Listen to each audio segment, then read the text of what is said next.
നമ്മൾ കല്യാണത്തിന് മാറ്റി വെച്ച കുറച്ച് ക്യാഷ് ഉണ്ടാവും എന്തായാലും. അപ്പം അതിൽ നിന്ന് കുറച്ച് എടുത്തിട്ട് നമുക്ക് ഈ ദുരിതത്തിൽ ആരുമില്ല. ഞങ്ങളെ അവസ്ഥകൾ ആലോചിച്ച് നോക്കുകയാണ്. നമ്മൾ എന്ത് പാവം ചെയ്തിരിക്കണത്. കുറച്ച് മുന്നേ യാസീൻ ബ്ലോഗ്സ് എന്ന് പറയുന്ന ഒരു ചാനലിൽ ഒരു വീഡിയോ കാണാനായിട്ട് ഇടയായിട്ടുണ്ടായിരുന്നു. അതിൽ ആ പുള്ളിക്കാരൻ്റെ കല്യാണം ക്യാൻസൽ ചെയ്തു എന്ന് പറഞ്ഞിട്ടാണ് വീഡിയോയുടെ ടൈറ്റിൽ വെച്ചിരിക്കുന്നത്. ആ വീഡിയോയുടെ ബാക്കിലോട്ടൊക്കെ ഓരോ വീഡിയോസ് എടുത്ത് നോക്കിക്കഴിഞ്ഞാൽ നമുക്ക് കാണാൻ പറ്റും ഈ പറയുന്ന കല്യാണം കഴിക്കാൻ പോകുന്ന പെൺകുട്ടിയെ കണ്ടതും പിന്നെ കല്യാണത്തിൻ്റെ പ്രിപ്പറേഷനും കാര്യങ്ങളും എല്ലാം നടക്കുന്നതെല്ലാം കാണാൻ പറ്റും. അങ്ങനെ ഈ അടുത്ത് തന്നെ അവർ കല്യാണ ഡേറ്റ് ഒക്കെ എടുത്ത് എല്ലാം സെറ്റായിട്ടിരിക്കുന്ന സമയത്തായിരുന്നു ഇപ്പോൾ ഈ ഉരുൾപൊട്ടലും കാര്യങ്ങളും എല്ലാം വന്നത്. ഇപ്പം അവരുടെ വീഡിയോയ്ക്കകത്ത് അവർ പറയുന്ന കുറച്ച് കാര്യമുണ്ട്. അതായത് അവരായിട്ട് തന്നെ ഇനിഷ്യേറ്റീവ് എടുത്ത് ഈ കല്യാണം അവർ ക്യാൻസൽ ചെയ്തു, അതായത് അത് പോസ്റ്റ്പോൺ ചെയ്തു. ഇപ്പോൾ ഇത്രയും പ്രശ്നമായിട്ടിരിക്കുന്ന ഒരു സിറ്റുവേഷനിൽ അത് കല്യാണം നടത്തുന്നത് ശരിയല്ല എന്ന് അവർക്ക് തന്നെ തോന്നി. അത് മാത്രമല്ല, അവർ പേഴ്സണലായിട്ട് കല്യാണം വിളിച്ച കുറേ ആൾക്കാർ ഈ ഉരുൾപൊട്ടലിൽ മരിച്ചു പോയിട്ടുണ്ടായിരുന്നു എന്നും അവർ പറയുന്നുണ്ട്.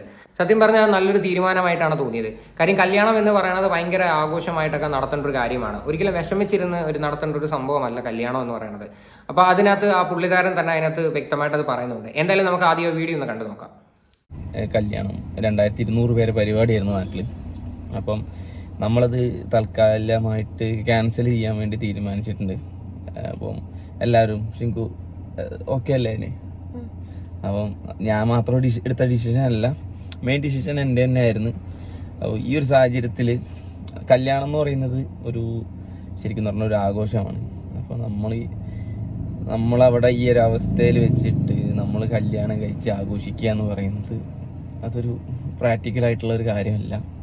അത് കറക്റ്റാണ്. അപ്പോൾ ഇത്രയും വല്ലാത്തൊരു സിറ്റുവേഷനിലൂടെയാണ് നമ്മളെല്ലാവരും പൊയ്ക്കൊണ്ടിരുന്നത്. കാര്യം വയനാട്ടിലെ സംഭവം നമ്മളൊട്ടും പ്രതീക്ഷിക്കാത്തൊരു കാര്യം തന്നെയായിരുന്നു. ആ ലാൻഡ് സ്ലൈഡിൽ ഒരുപാട് ആൾക്കാർ, കാര്യം ഒരു തെറ്റും ചെയ്യാത്ത കുറേ കുഞ്ഞുങ്ങൾ ഉൾപ്പെടെ ഒരുപാട് ആൾക്കാർ മരിച്ചു പോയിട്ടുണ്ട്. കാര്യം അവരുടെ സ്വപ്നങ്ങളും പ്രതീക്ഷകളും എല്ലാം ഒരു രാത്രി കൊണ്ട് തന്നെ ഇല്ലാതായെന്ന് പറയുമ്പോഴത്തേക്ക് നമുക്കിപ്പോഴും അത് ഉൾക്കൊള്ളാൻ പറ്റുന്നില്ല. അപ്പം എന്തായാലും കഴിവതും അവർക്ക് വേണ്ട സഹായങ്ങളും കാര്യങ്ങളും എല്ലാവരും ചെയ്തു കൊടുക്കുന്നുണ്ട്. അപ്പം നിങ്ങളെയൊക്കെ അടുത്ത് ഇതുപോലെ വയനാട്ടിലേക്ക് കുറേ കാര്യങ്ങൾ സാധനങ്ങളൊക്കെ ആൾക്കാർ എത്തിച്ചു കൊടുക്കുന്നുണ്ട്. അങ്ങനെയൊക്കെ ഉണ്ടെങ്കിൽ മാക്സിമം പറ്റുന്ന രീതിയിലൊക്കെ ഹെൽപ്പ് ചെയ്യാനായിട്ട് നോക്കുക.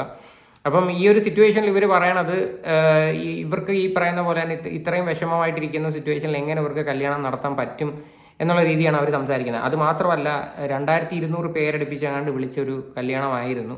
അപ്പോൾ അവർ ക്യാൻസൽ ചെയ്യുക എന്ന് പറയണത് തന്നെ എന്താ പറയണ്ട, അവരുടെ നല്ല മനസ്സെന്ന് തന്നെ പറയാം. അപ്പോൾ ഇതിനകത്ത് ഏറ്റവും ഭയങ്കരമായ ഒരു എനിക്ക് സത്യം പറഞ്ഞാൽ ഇഷ്ടപ്പെട്ടൊരു കാര്യമുണ്ട്. ഇവർ കല്യാണത്തിന് വേണ്ടി മാറ്റി വെച്ചിരുന്ന കുറച്ച് പൈസ, ആ പൈസ ഇവർ ഈ ഉരുൾപൊട്ടലിൽ കുറേ പേർക്ക് വീടും കാര്യങ്ങളൊക്കെ നഷ്ടപ്പെട്ടിട്ടുണ്ട്. അപ്പോൾ അവർ അതിന് വേണ്ടിയിട്ട് സ്പെൻഡ് ചെയ്യുമെന്നും അവരതിനകത്ത് പറയുന്നുമുണ്ട്. എന്തായാലും ബാക്കിയോടെ കണ്ടുപോകാം. അപ്പം കല്യാണം ഇപ്പോൾ തൽക്കാലത്തേക്ക് പോസ്റ്റ്പോൺ ചെയ്യാന്നുള്ളത്, പിന്നെ കുറേ പേര് പറഞ്ഞ് ചെറിയൊരു പരിപാടിയാക്കി വെച്ചുകൂടെ എന്ന് പറഞ്ഞു. അത് പറ്റില്ല. നമ്മളൊരു കല്യാണം എന്ന് പറയുമ്പോൾ അതിൻ്റെ കല്യാണം എന്ന് പറഞ്ഞൊരു ആഘോഷമാണ് ഗൈസ്. നമ്മളെ ജീവിതത്തിൽ ഒരു വട്ടം മാത്രം നടക്കുന്ന ഒരു ബ്യൂട്ടിഫുൾ മൂമെൻ്റാണ്. അപ്പം അത് നമ്മൾ ഇങ്ങനൊരു സാഹചര്യത്തിൽ വെച്ച്, അപ്പം അതായത് നമ്മളിപ്പം ഞാൻ വയനാട് കൽപ്പറ്റ, നമ്മളെ പിന്നെ മുണ്ടക്കയം എന്ന് പറയുന്നത് 10-25 കിലോമീറ്റർ അപ്പുറത്താണ്. അളിയൻ മേപ്പാടിക്കാരനാണ്. അപ്പം അളിയനൊക്കെ ഒരു പങ്കെടുക്കുമ്പോൾ എല്ലാവർക്കും ഒരു സന്തോഷം വേണം.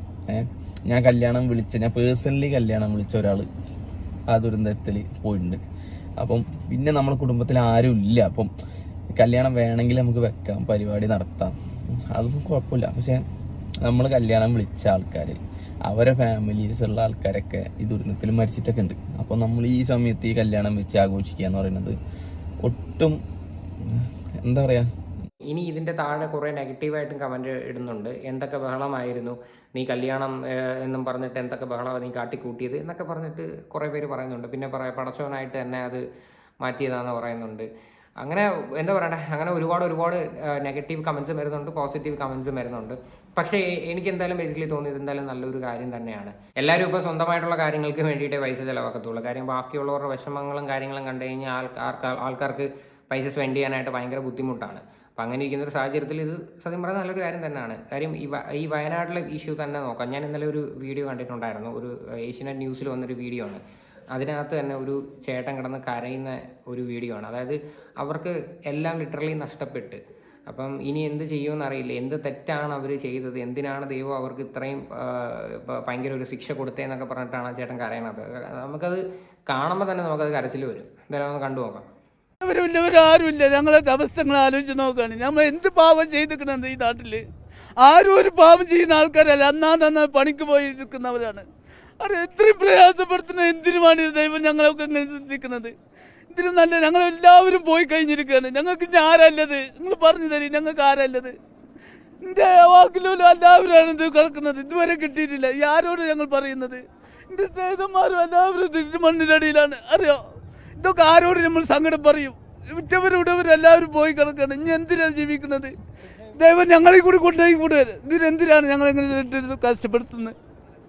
കണ്ടോ, ഇത്രയും മോശമായിട്ടുള്ളൊരു സിറ്റുവേഷനിൽ കൂടെ കടന്നു പോകുന്ന ആൾക്കാർ, അവരിനി എന്ത് ചെയ്യുമെന്ന് പോലും അറിയത്തില്ല. കുറേ ആൾക്കാർക്ക് ഇനി പോകാനായിട്ട് വേറെ സ്ഥലവും ഇല്ല.